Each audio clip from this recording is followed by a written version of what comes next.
In 1900, a child was born in Tibet. He would become a great Buddhist master.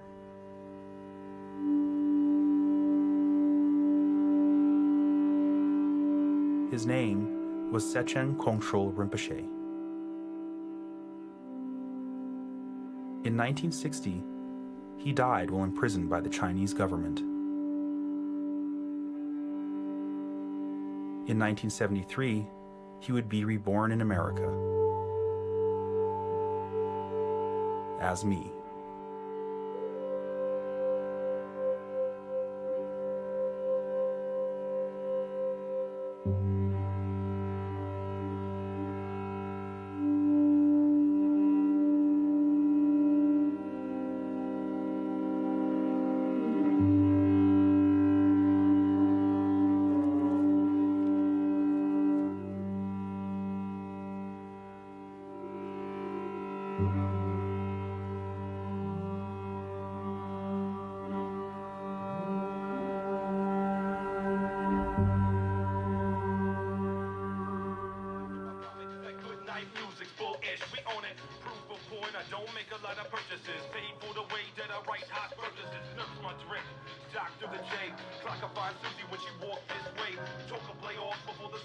How many tracks will it play?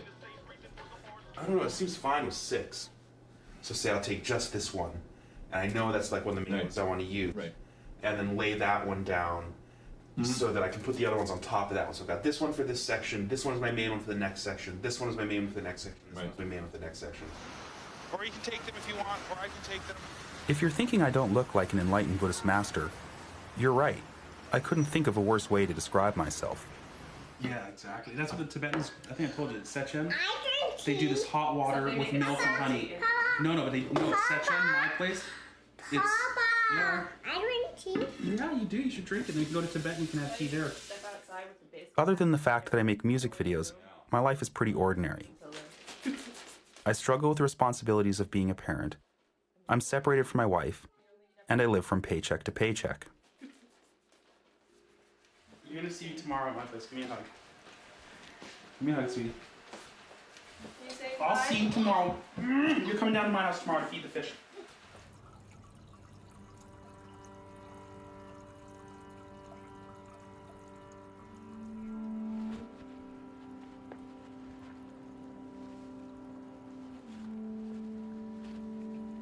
I'm looking at some of the belongings of Sechen Kongtrul Rinpoche. They were recently delivered to me by a friend returning from a monastery in Nepal.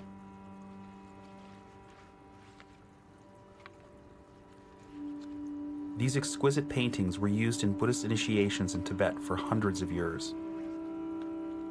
Now, they sit in a box in my bedroom closet.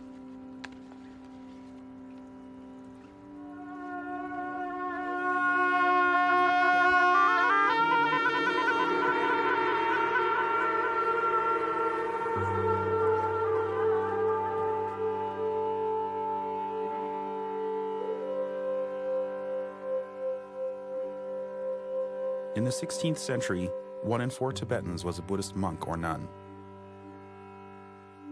It was during this golden age of Tibetan Buddhism that a tradition originated, where upon the passing away of an enlightened Buddhist teacher, a young child would be recognized as their reincarnation. This child would assume leadership of their predecessor's monastery, as well as its surrounding villages. They called these children Tulkus. Some became great leaders, others teachers, scholars, poets, and yogis. For hundreds of years, this tradition remained unchanged.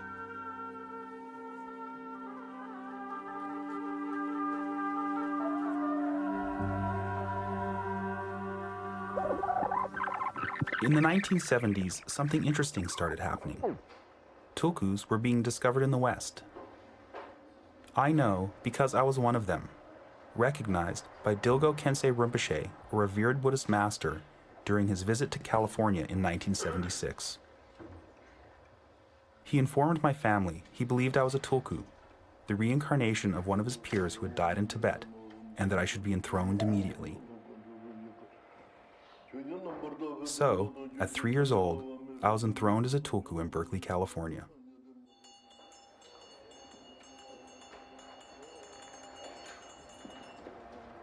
That's where my story begins.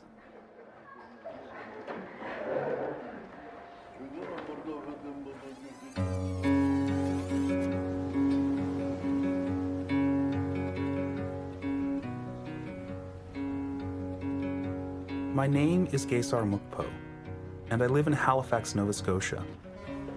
I've been a constant traveler, growing up in the United States, Canada, England, Germany, and even India. But before I tell you any more about myself, I'd like to take a look at another Tulku who grew up in Halifax, a close friend of mine, Dylan Henderson. Dylan was the first Caucasian Tulku to be discovered in the West.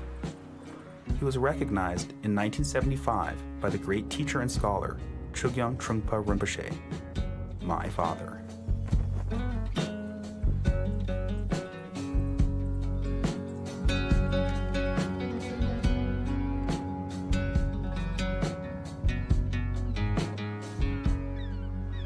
Dylan certainly has a unique story, that of a blonde-haired, blue-eyed Western child chosen by Tibetan monks as the reincarnation of their teacher.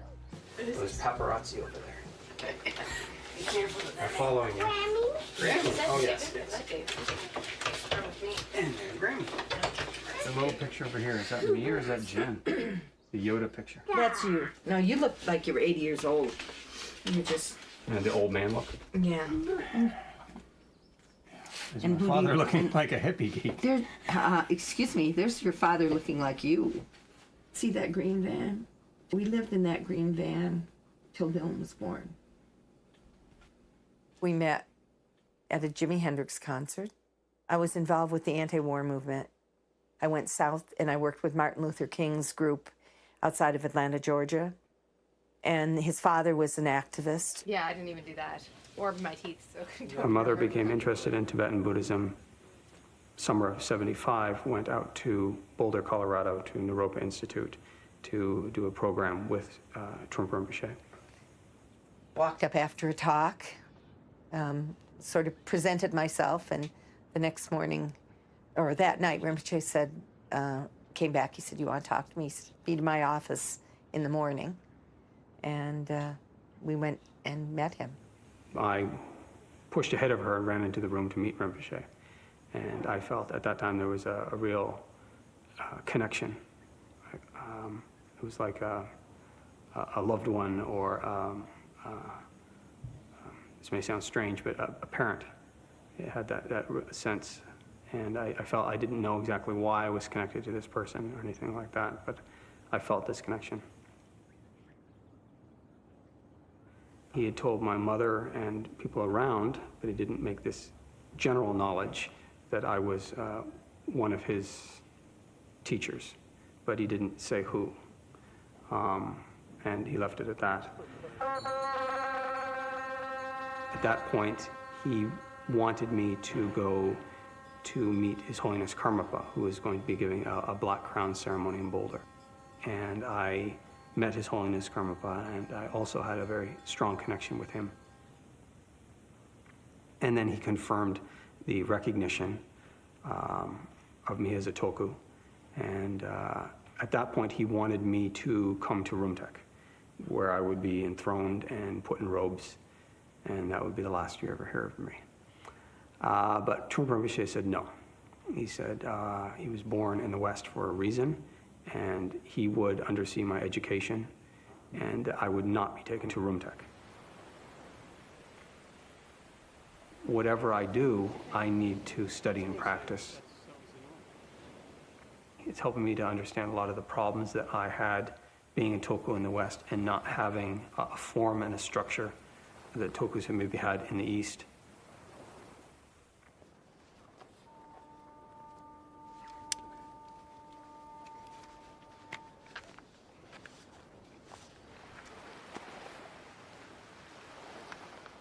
I have a degree in anthropology and history, both very fascinating subjects. Diving is wonderful. For me, it's taken on a quality of being a meditation and action practice. because it really helps me work with my mind. I have to really be present and very aware of my surroundings.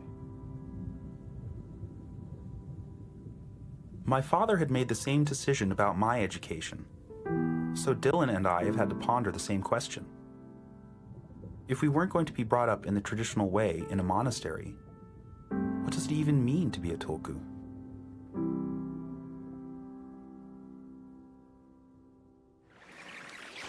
Are there any charlatans teaching at Naropa this summer?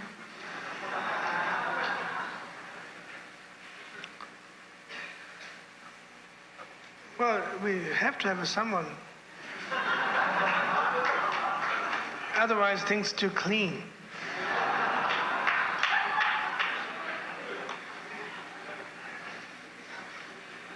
And often some of the charlatans are also inspired students in the name of being teacher. So there's room for that.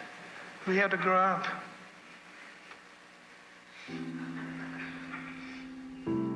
And it had to become American Buddhists who inspired and who has their understanding together can only work with the Western world, is that it is necessary to have that kind of situation. There is a point at the level that how far we can live on import. And there's some point that we better manufacture ourselves rather than borrowing from somebody else. Otherwise you are in enormous debt. My father died in 1987 and took with him the answers to so many of my questions. So I head to Florida to see my mother, hear her recollections, and get her advice. I had a dream also before you were conceived, which was quite interesting. I was at Karmicholing with your father, and in my dream, I went into the room next door, and there was a being there standing in the corner. It was a male being, and said to me in the dream, "Please, will you give me a place in your body?" And I was pregnant within a couple of weeks, and we had been trying for a few months, so. I think it was your 8th birthday party. We had a costume party, and you were a samurai. It was a major, everybody dressed up. Yeah, I remember that outfit. I love that outfit. It was so great.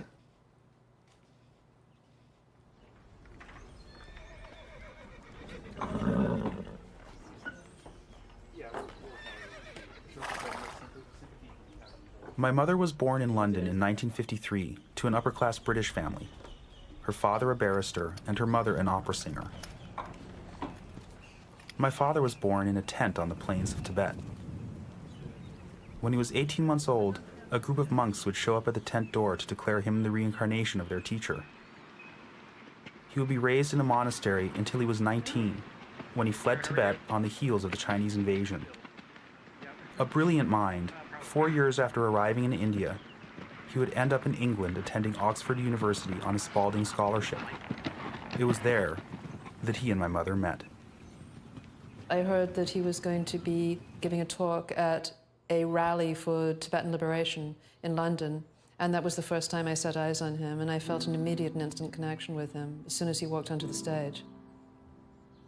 So after that, I resolved to meet him.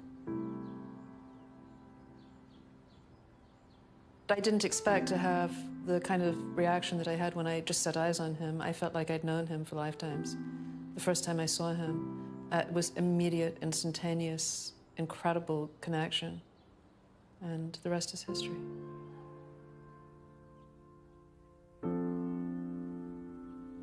There were a lot of, sort of hippie types, but generally really sort of the intelligentsia. Very, very smart people were attracted to him. And he was brilliant and wasn't threatened by that at all.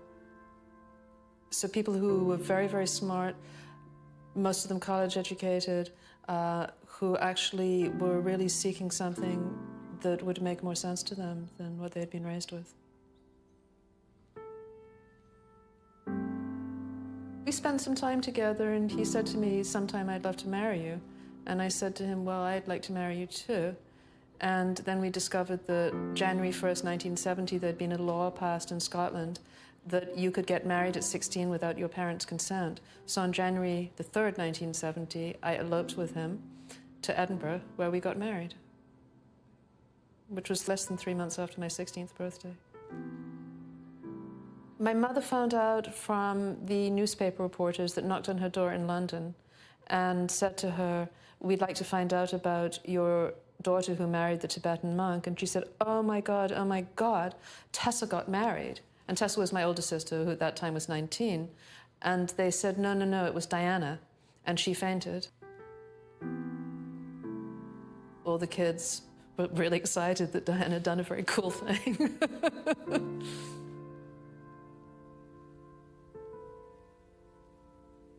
I mean, he loved you very much. He believed in you, 100%. He was really concerned about your education and felt very strongly that you could grow up and become a very powerful Buddhist teacher, and wanted to create the best environment for you to grow up and be educated to be able to go in that direction.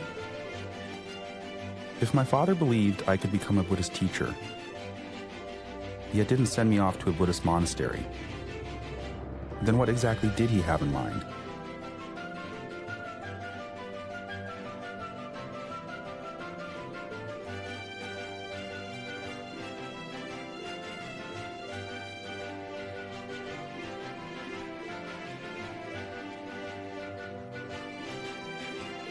Being a Tulku born in the West is an interesting predicament. There is no predetermined course, so it's impossible to tell whether you're on track or not.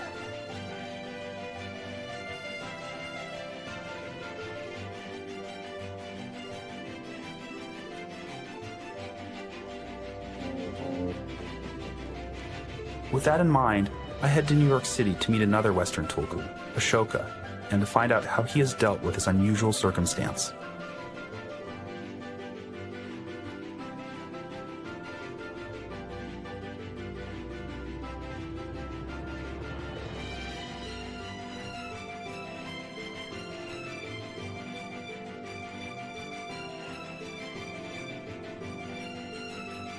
Ashoka and I have something else in common. Our mother. Ashoka is my younger brother. I'm thinking 5. Is that what you... In Tibet, it was not unusual for more than one Tulku to be born into the same family.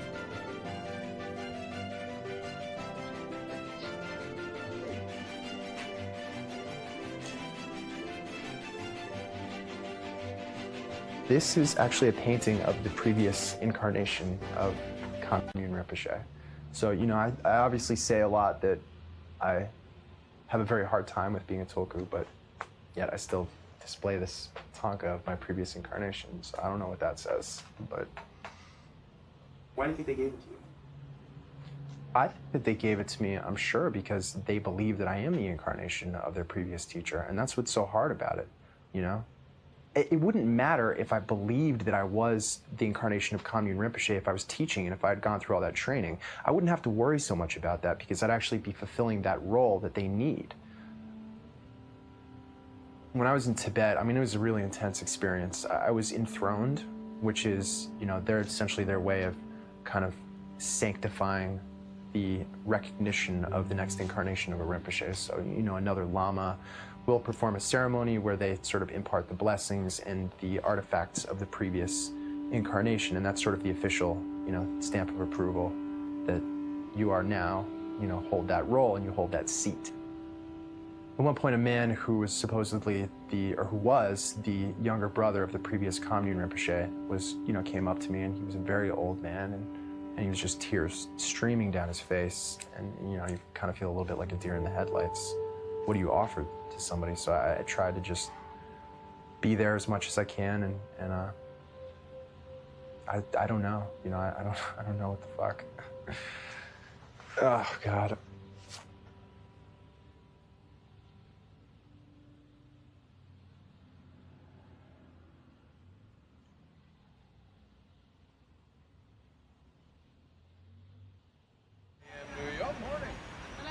Great day there, morning.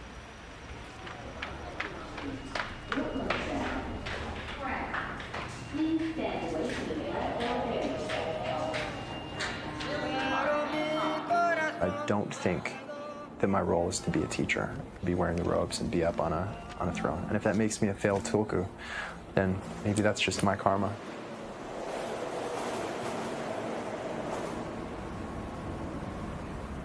But I still think I can be of some kind of benefit to somebody. And that's, I think, what being a Buddhist is about.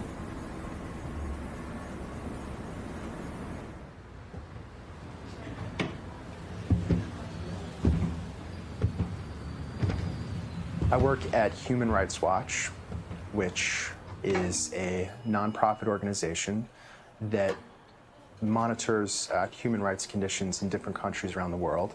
I work for the program that does prison conditions inside of the United States. So we really look at the situation for people who are incarcerated in America, and we try to investigate situations where we feel like the standard of care for those prisoners isn't being met.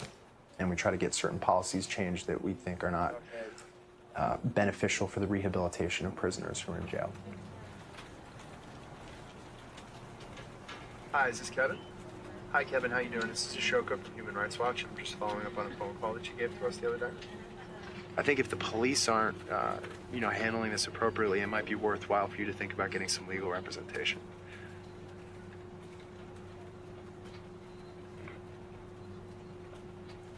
Right. I mean, I think there's a lot of people like you who were not arrested for violent crimes and who weren't arrested for the types of crimes that typically people think are, the crimes that people who are on the registry have committed. But then they're subject to the same kind of harassment and lack of employment and, those kinds of problems that it sounds like you're running across them. Okay. I've always really felt like helping people from the perspective of, being an educated Westerner who came from a pretty well-off family. It's important to give something back. I think I've, at this point, pretty much decided that whatever I do with my life, I want to have it be about at least trying to make the world a little bit of a better place, because there's a lot of problems out there.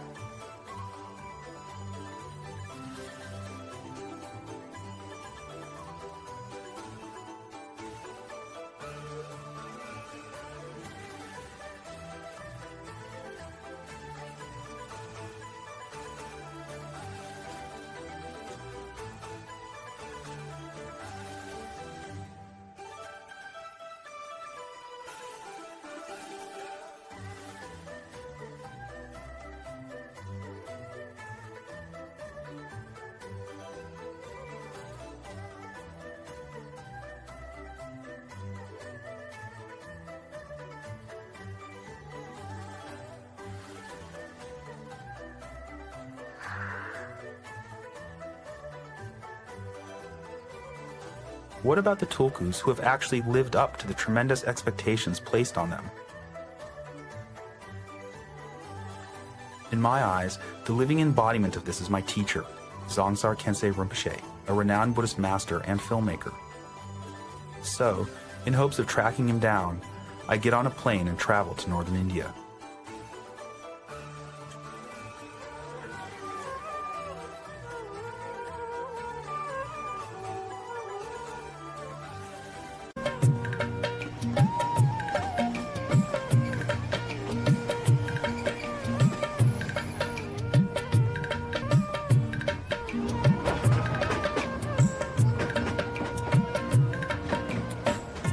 India is the birthplace of Buddhism. 2,500 years ago, Siddhartha Gautama came into this world and eventually became one of the most influential figures in history.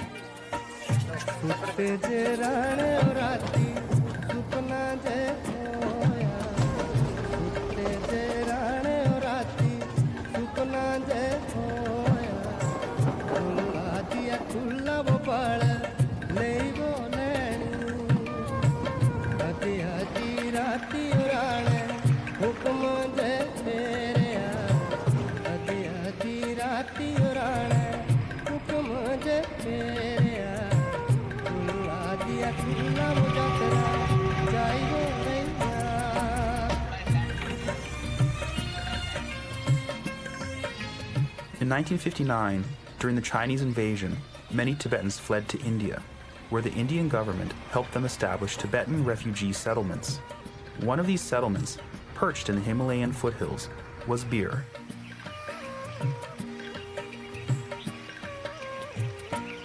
This was my father's first stop when he escaped to India almost 50 years ago. Today, Bir has grown into a thriving Tibetan community.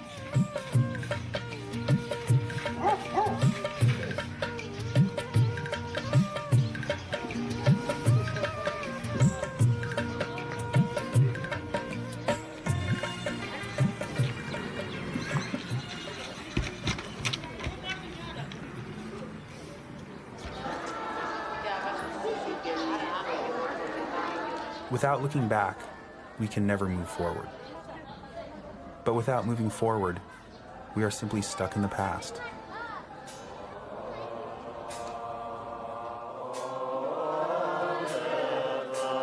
When I was a child, the idea of being a Tulku seemed completely normal. By the time I hit my teens, I started to find the whole thing crazy and wondered if someone was playing some kind of joke on me.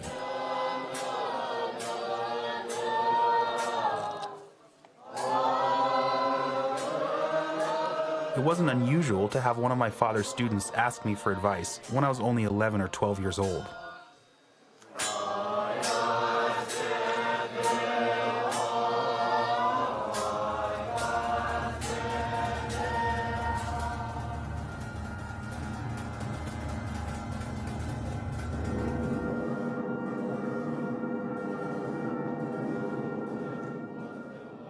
I've always felt I have some kind of obligation that people expected from me, but I could never figure out exactly what it was. And how could I fulfill these obligations if I'm just an ordinary person?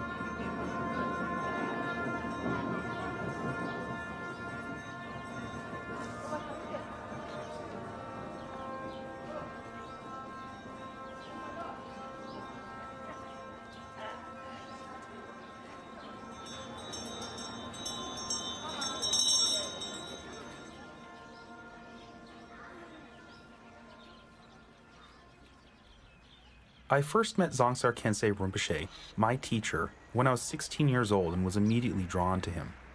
A few years later, instead of going to college, I went to India to study with him.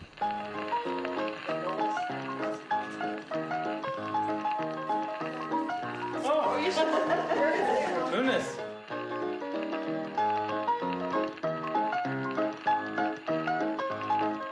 I've always valued his guidance and insight, and I'm hoping to spend some time with him. Apparently, I'm not the only one.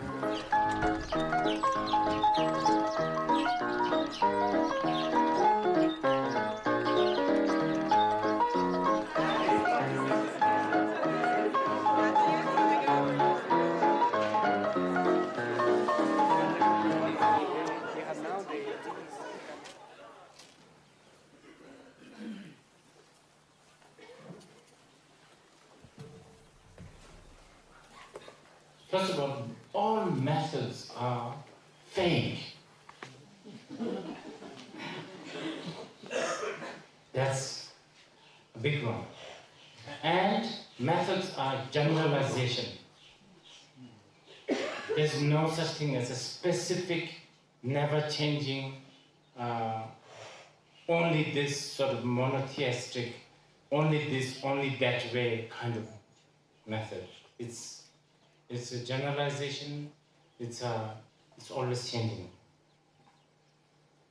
Okay, so based on that, I can't really go on talking everything about Vajrayana Belt, but I thought maybe just see, this is again another method.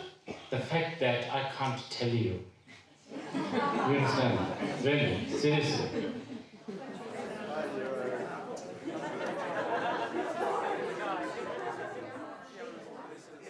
Raised as a Tulku in the traditional way, he underwent an extensive education.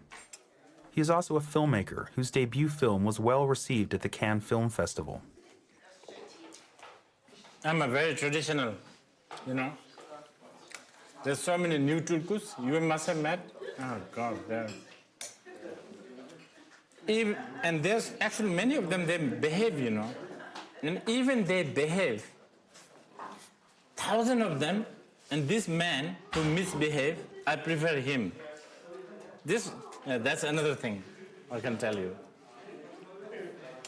We are still waiting.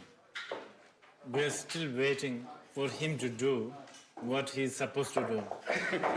That's what I have to say. What do you think? Tibetan lamas, especially high lamas, like Karmapa in your case, or Tengku Rinpoche, beginning to find tulkus in the West is very encouraging. Because this actually shows there is no sort of nepotism like, that tulkus will always, the Westerners, you are all doomed, you will never be a Buddha's incarnation. You understand what I'm saying? And this is a great thing. I think there should be more, okay, if it was done properly. Because, from 2 points. From the reincarnation's point of view, reincarnation does not, like the Tibetans don't end up becoming only Tibetan. Transmigration happens everywhere. In fact, some of the high lamas, for the benefit of sentient beings, they must reincarnate as a bird or a lizard. But we human beings don't want to really think in terms of enthroning a lizard as the seat holder of your big monastery, do you? Similarly, manifestation also. Wherever it benefits. Wherever it benefits. Wherever the reincarnation benefits. Even as a lizard.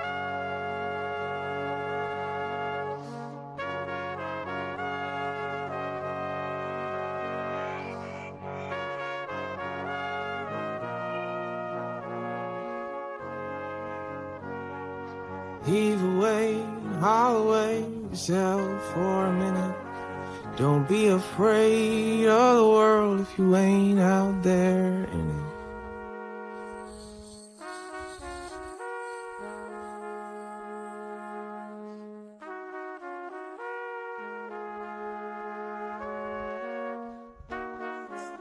Sometimes the sides they'll side with you, and sometimes you'll sink right in it. Sometimes you lie, oh, people die, it all comes within it. It all comes within it. I found out that there's this young Tulku named Wyatt who's, I think, 23 or somewhere in that range. And my teacher, Zongsar Kensei Rinpoche, I guess told him to study Tibetan or something like that. So yeah, I want to give a call. I have a cell phone number. I'm going to give him a call and see if we could get together. And I'm not sure if I'm going to get in touch with him, but why not give it a shot?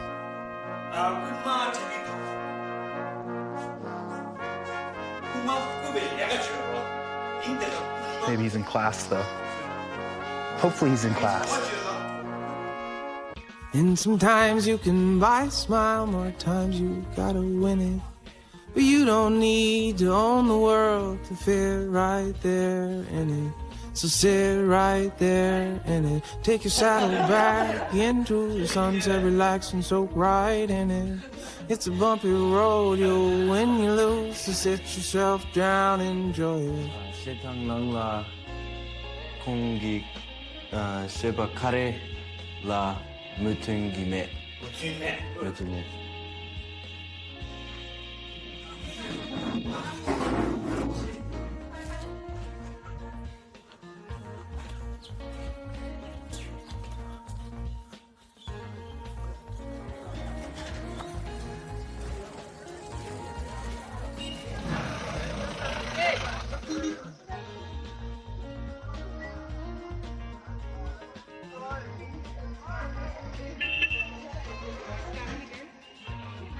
Hey, Wyatt. By the way, K-Star. Nice to meet you. Where are you from? San Francisco. Originally, I live in Canada now. So, thanks for coming, man. Yeah. Let me buy you dinner. Okay. Yeah. Like, I was supposed to go to India when I was 5. My father wanted to raise me in the West, and my mother didn't want to let me go halfway around the world. I ended up not going to India until just a year ago. I was recognized and enthroned when I was 5 years old by Dr. Tulku. I wasn't scared. I wasn't nervous. It was very relaxed, but it was very intense. I think when you're a kid, it's easier for people to accept because you're so innocent. You're so fresh, and you're not worried about their expectations. So it was easy for them to believe because it's just a boy.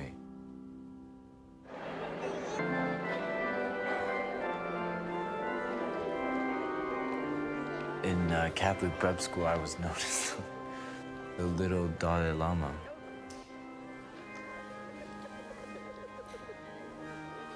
When I was a kid, I would say things.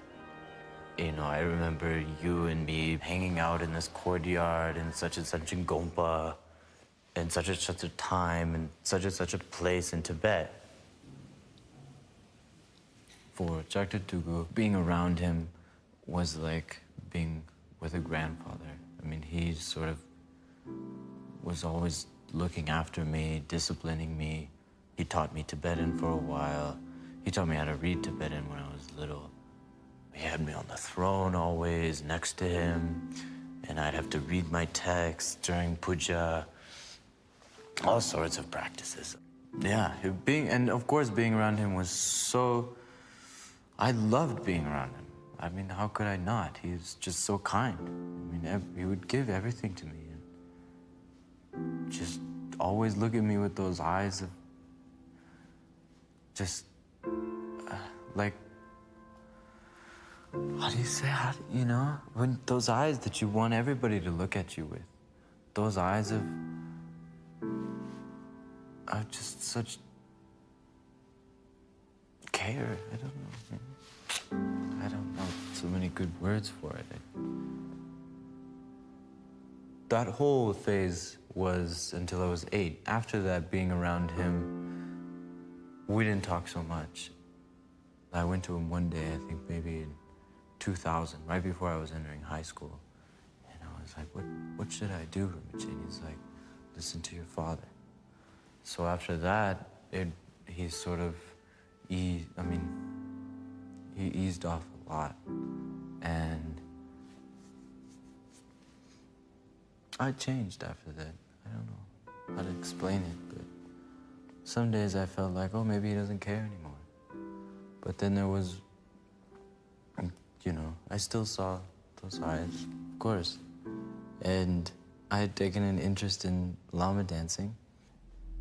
No, I was so into it. Like, I was just into this thing. I mean, you put on this huge costume that weighs maybe 30 pounds, and this mask that digs into your head, like, you know, you gotta put all these pads in it, and it's like, you know, there's these huge teeth. And you wear a costume like that, and it's, you know, you spin around and jump up in the air, and it's really exciting. And I enjoyed it so much that when I sat back down and looked up to him, he was like, I'd never seen him so content with me. I was always worried about his approval. And after that, it just, maybe it was I think it was just the whole ceremony. And he looked so just really happy, you know, happy about everything that had come. It was about the last image I have of him.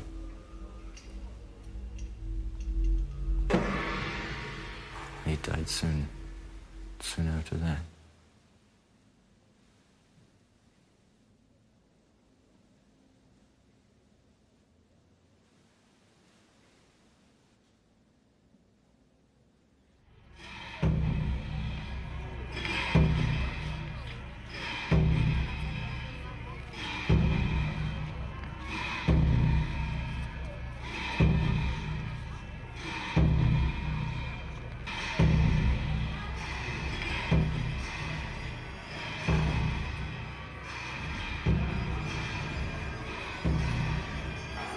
Without a doubt, the most remarkable part of being a Tulku is the connections developed with teachers. In a way, my father was both my parent and my teacher, so losing him was devastating. It's when I'm in places like this, surrounded by our sacred culture, that I feel closest to him.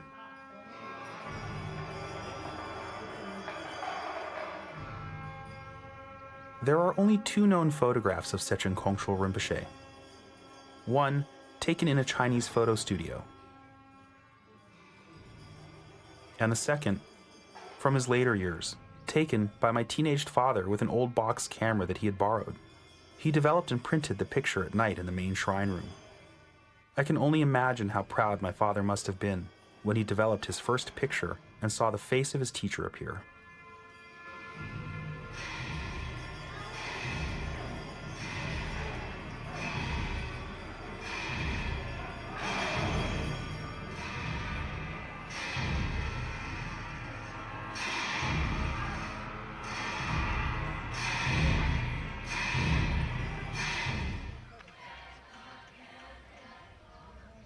The entire Tulku tradition began with the second Karmapa more than 700 years ago. I'm sitting on the steps of Gyudo Monastery. We're about to interview His Holiness Organ Tinley Dorje, the 17th Karmapa. The 16th Karmapa recognized me when I was 6 years old as well, so this is the first time I'm meeting his reincarnation. The current Karmapa is the 17th in an unbroken line of Tulkus. At 14 years old, he made a daring escape from Tibet. Did you have any problems believing that you were a Tulku? Myself. Yeah, yes.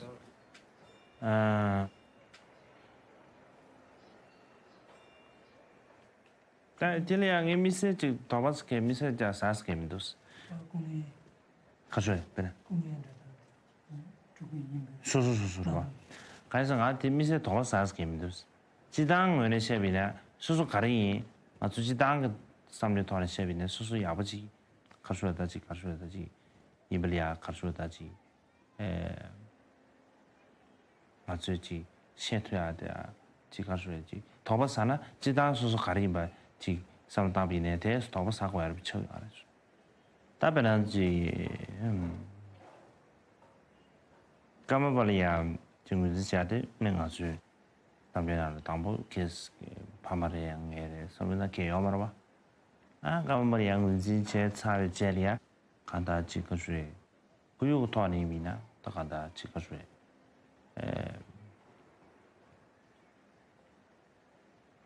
간다 아베지 집에 신다를 좀 이미는 구유 담다 좀이라 자리가 말아 봐. 이제 인주산 디균 생기 가셔다지 마데르지 연구도 이미네 다가다지 소소 라마지 비치도 주구지 인비에 가셔다지 천나랍니다 지디 다가다지 뽑아라디 강에 가서 채위네야 디 뽑아디 쇼뇽메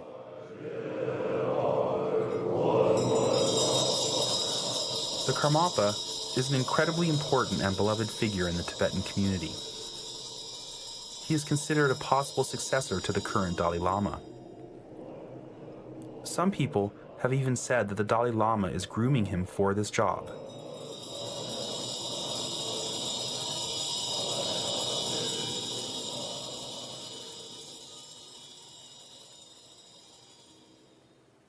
Tibetan monasteries, they used to be big. They're a very big institution. They own a lot of properties. It's a very big thing in the social structure in Tibet. And wherever there is a money, wherever there is a power, there is a corruption. And there's also fear.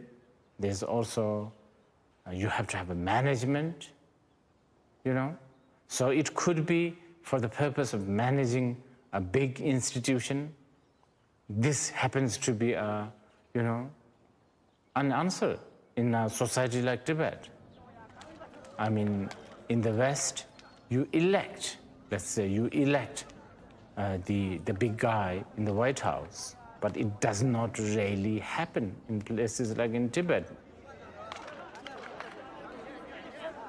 So the way to continue the big guy in, White House happens to be like this. And it has its charm, if it is done properly. I mean, like the President Dalai Lama, he holds one of the highest throne, I mean, the highest throne in Tibet, and he happens to be a child of a farmer, really a poor farmer.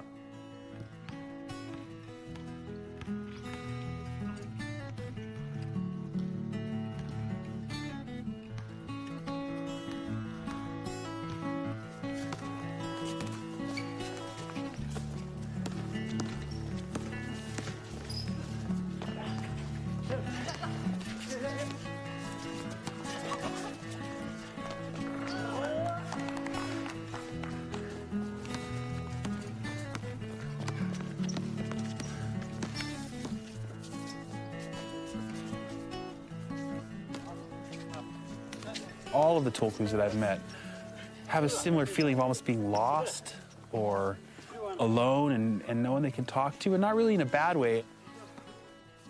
Ashoka, he said to me at one point, I don't really think about this stuff very much or talk about it.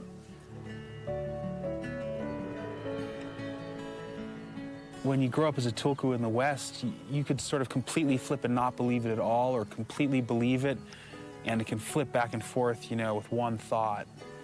And I really see Wyatt going through that. And it's interesting for me to realize, because I'm 34 now and Wyatt's 20, that he's actually looking to me sort of for advice or, to sort of ask me what I've gone through and how I've dealt with it, and realizing that actually, I have some kind of valuable experience that, I could reassure him with. I mean, I've always struggled with this kind of stuff. The whole idea of being a Tulku is so sort of far-fetched and so out there that if you tell it to most people, they just think it's some, complete mumbo-jumbo bullshit. And I think the idea of Tulku is all right. It's just when you give someone a title. I mean, what do you said something earlier, like, you tell someone they're supposed to be this person? Like, does that mean you're supposed to act like that person? Does that mean you're supposed to carry on whatever that person was doing? Is that person different than you? How much? It's just so strange, man.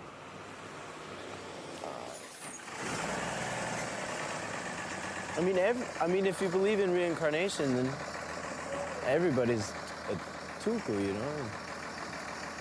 But the Tulkus that are recognized are supposed to be, an 8th level bodhisattva who has power over karma, power over, rebirth, power over, like, time, Like they can completely defy all the laws of physical science because their mind is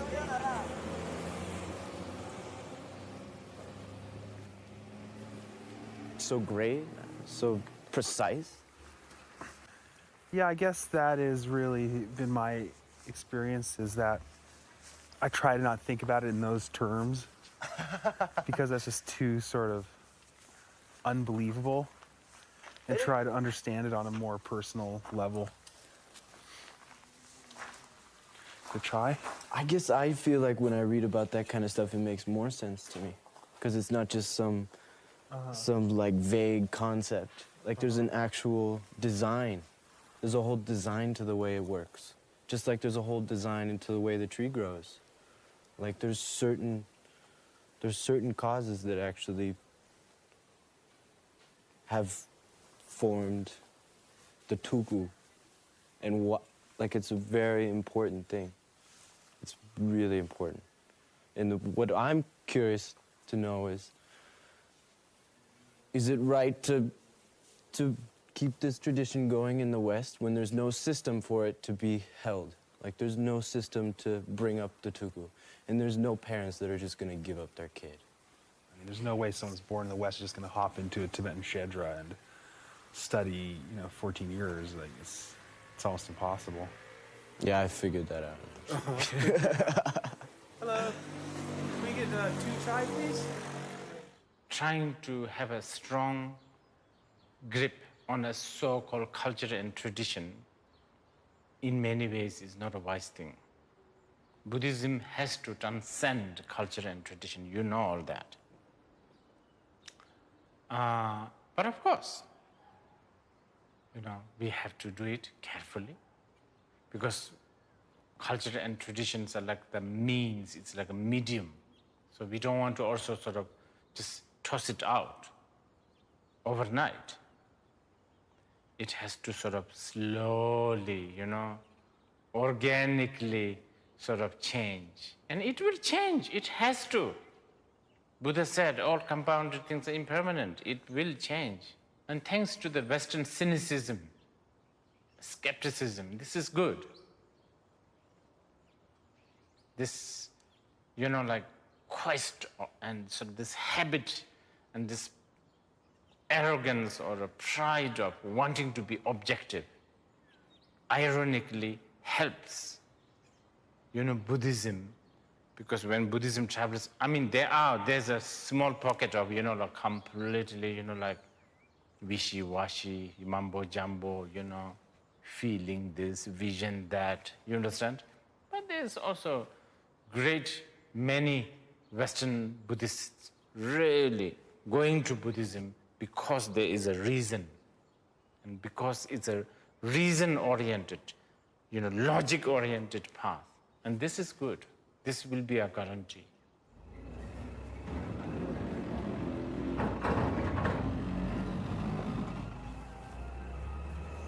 I have the biggest fear that I'll meet someone and then they'll know I'm a Tulku, and then they'll turn around and they'll be like, he's not a Tulku. You gotta be kidding me. Because I have this huge, welling of pride in that, and that's cut down. Then I feel like I'm nothing, which sucks. Like, I just want to be a normal guy.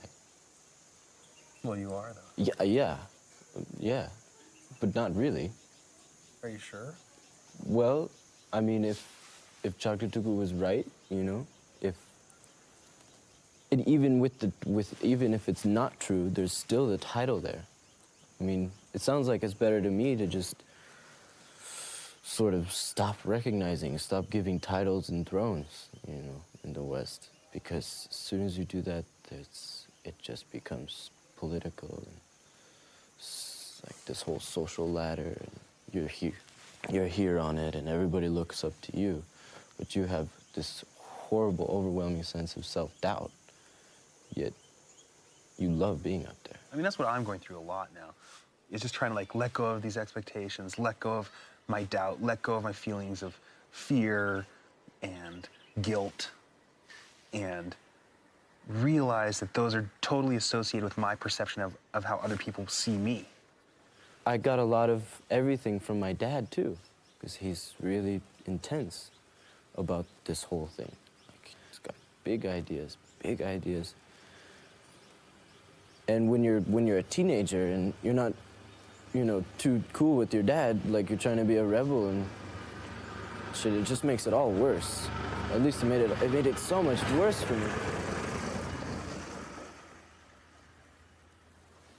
I don't know. When your father passed away, did you feel lost?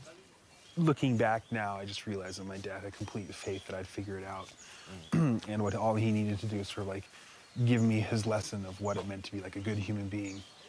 And that I would figure things out, everything I need to figure out if I can just work from the basis of making my life healthy in some way, or, being sane.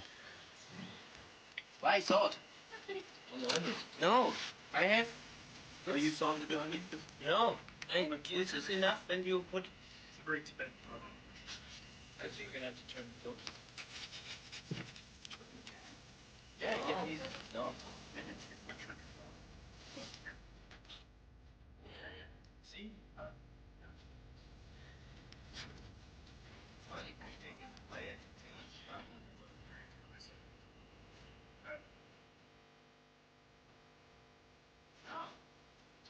dishes. How do you say it's delicious and stuff? Chimbudu. Chimbudu.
When I was 15, my father passed away, and my mother decided it was time to send me to Nepal.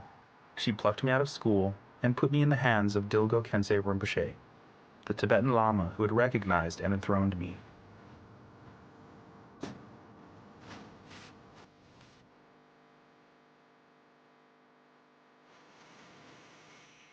It's been almost 19 years since I've been back to Nepal.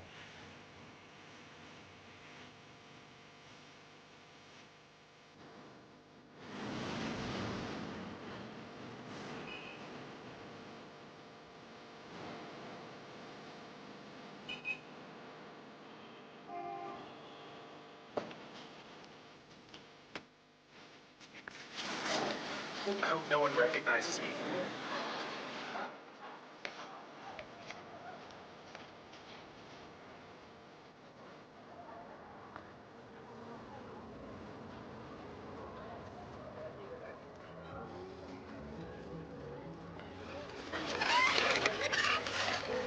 What do these things do?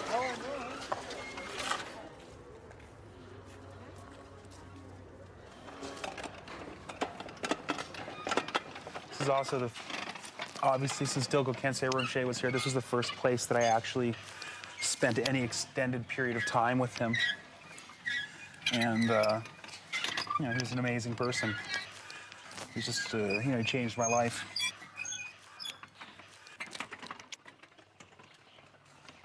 When I first came here, I met Ropcham Rinpoche, who's the head of this monastery pretty much. And he knew I was just coming over from the West. I was 15 years old. So he had his television brought down to my house and a bunch of videotapes. And for the first 3 days, I just watched movies constantly. And then I came back like on the 4th day and the VCR and television were on. And that's when I started studying Tibetan.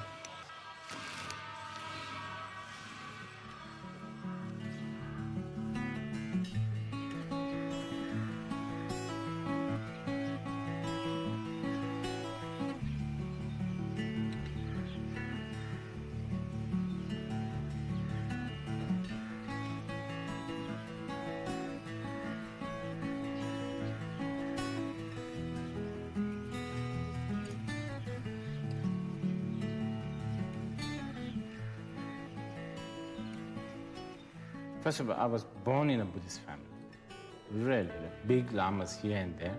And then at the age of really young, I was basically shoved into,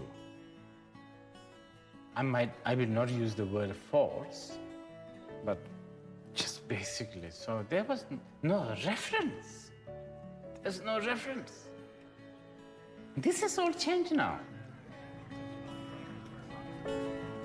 Shortly after arriving in Nepal, I met Ruben Derrickson. Born in Amsterdam in 1986, Raised in Nepal and Bhutan, Reuben was recognized as a Tulku when he was 11 years old.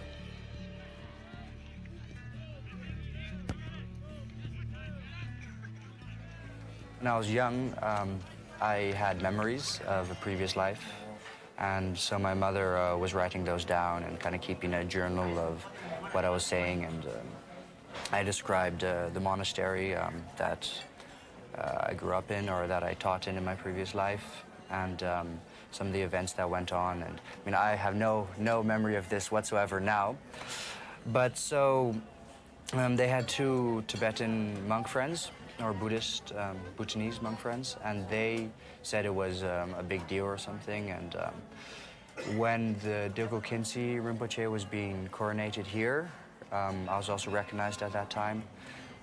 So I finished my school year at Lincoln, which is the American school here in Kathmandu, and then I went to the monastery.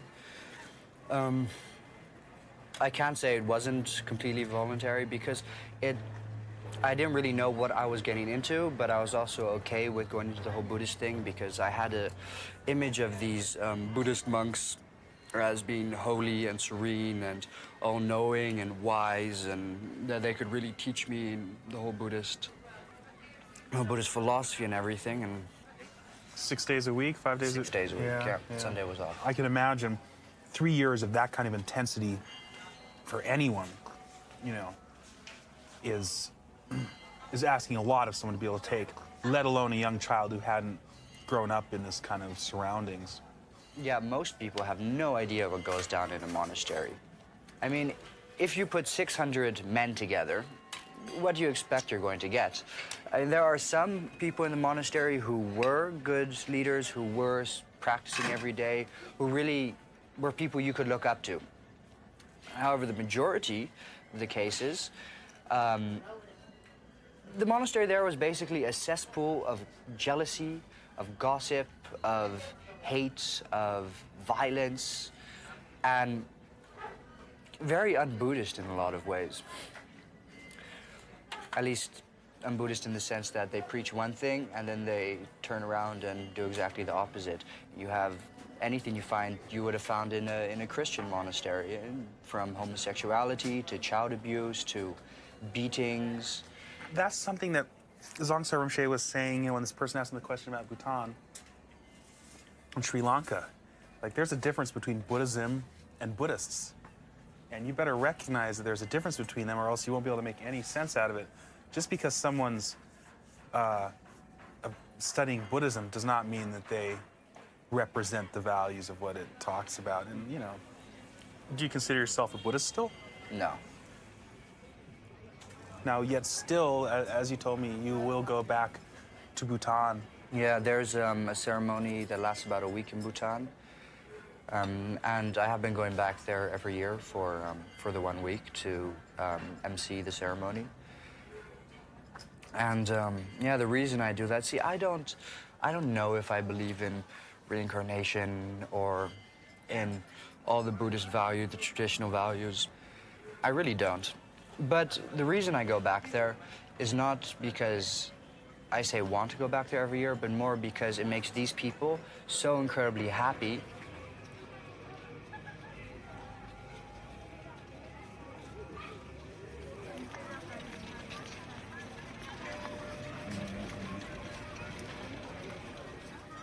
In Buddhism, there is concepts such as reincarnation, concepts such as Tulku, all of that.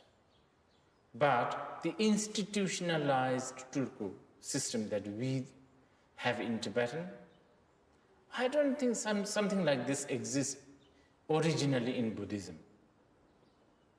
In the sutras and shastras, we never read about, you know, Kashyapas or Maugalputras or Shariputras died, and then, you know, a bunch of monks are trying to find their reincarnation. We don't know this kind of event. I mean, there are, okay, mentions of Ashwagosha, Chandagomi, who reincarnates. You understand? But the actual institution or the culture or the tradition of, you know, trying to find a Tulku and then enthroning them, and all of that is a bit of a Tibetan thing. Started much later, I feel. And now, I personally think that to hold that culture institutionalized, that culture is dying. It's not going to work anymore. And even if it doesn't work, I think it's almost for the better, because this Tulku is going to, if the Tibetans are not careful, this Tulku system is going to ruin Buddhism. And at the end of the day, Buddhism is more important than the Tulku system. Who cares about it? What happens to that? So I just dial? 001?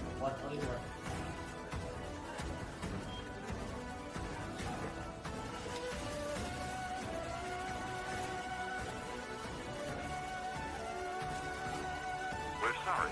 Your call cannot be completed as dialed. Please check the number and dial again, or call your operator to help you. Turned and said that you believe in. I didn't really know what to say. 'Cause you've been around for such a long time. I've grown to hope that you were gonna stay. I realize there's nothing here to hold you.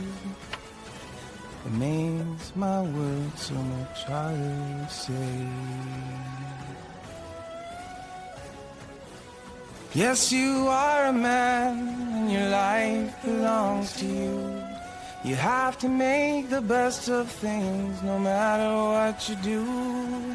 Remember fights and people's wives are to be left alone. And if all else should fail you, please remember home.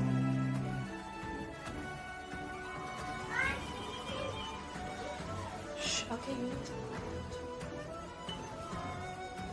Hello? Hello, son, Hello. so good to hear you. Hello, hello.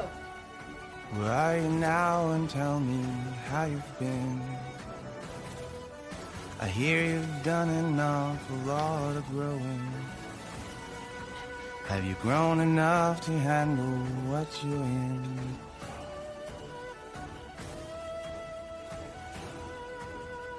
Hello, son, so good to hear you. It's good to hear you sound so in control. It's too bad you couldn't make it home for Christmas. How's the wife, married life, and little Nicole? Yes, you are a man, and your life belongs to you. You have to make the best of things, no matter what you do. Remember, fights and people's wives are to be left alone. And if all else should fail you, please remember home. I'm proud of being a Tulku, and despite my questions, is something very special and dear in my life. And I wouldn't change anything about this precious experience. I value the connection to my teachers, the Tibetan community, and my monastery.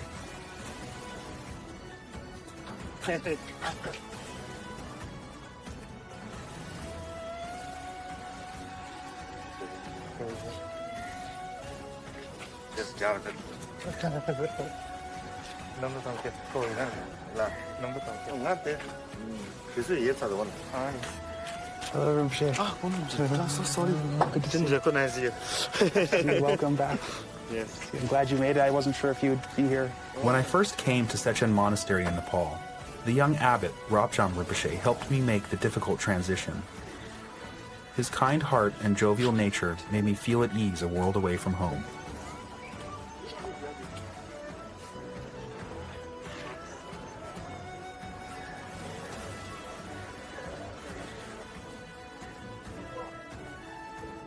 At 16, after spending a year in the monastery, I was feeling homesick and decided I didn't want to be there for the rest of my life. I called my mother, and she arranged for me to come back immediately. I've often wondered if I made the right decision. And I'm sure that's the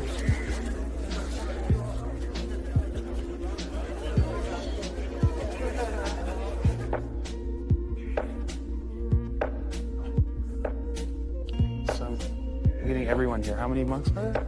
Almost 3. Wow. But some are like out in retreat or little. So most of these people here are in the Shedra? Shedra and Tazan school.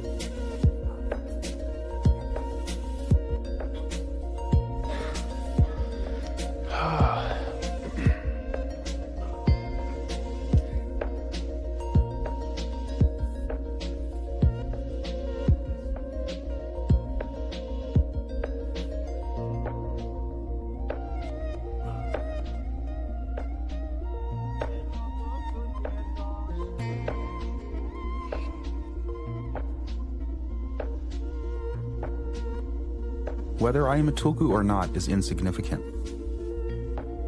I have a tremendous connection to this monastery and its people, a tremendous connection with my father and his heritage. They will always be a part of who I am, no matter what I do.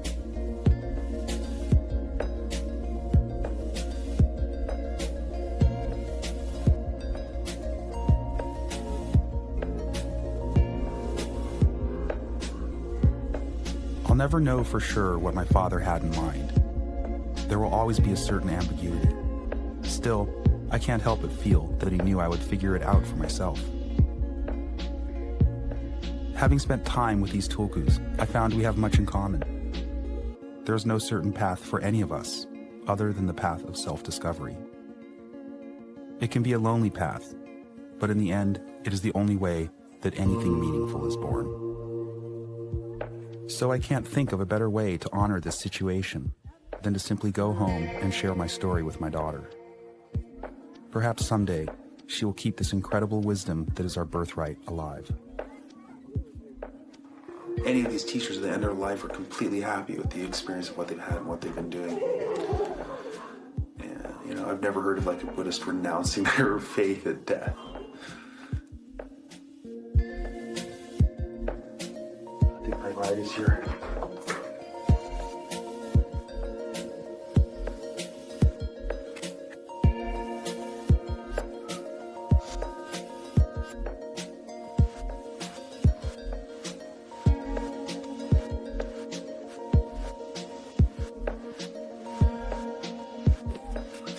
Heave away, haul away yourself for a minute.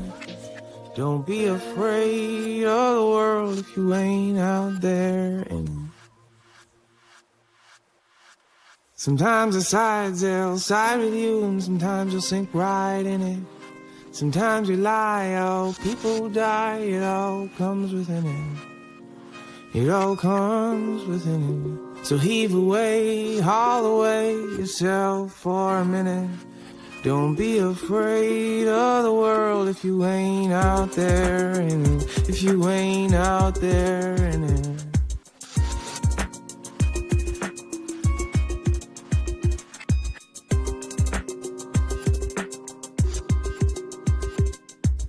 And sometimes you can buy a smile, more times you gotta win it. But you don't need to own the world to fit right there in it. So sit right there in it. Take your saddle back into the sunset, relax and soak right in it. It's a bumpy road, you'll win, you lose. So sit yourself down, enjoy it. Sit down and enjoy it. And heave away, haul away yourself for a minute. Don't be afraid of the world if you ain't out there in it. You ain't out there in it.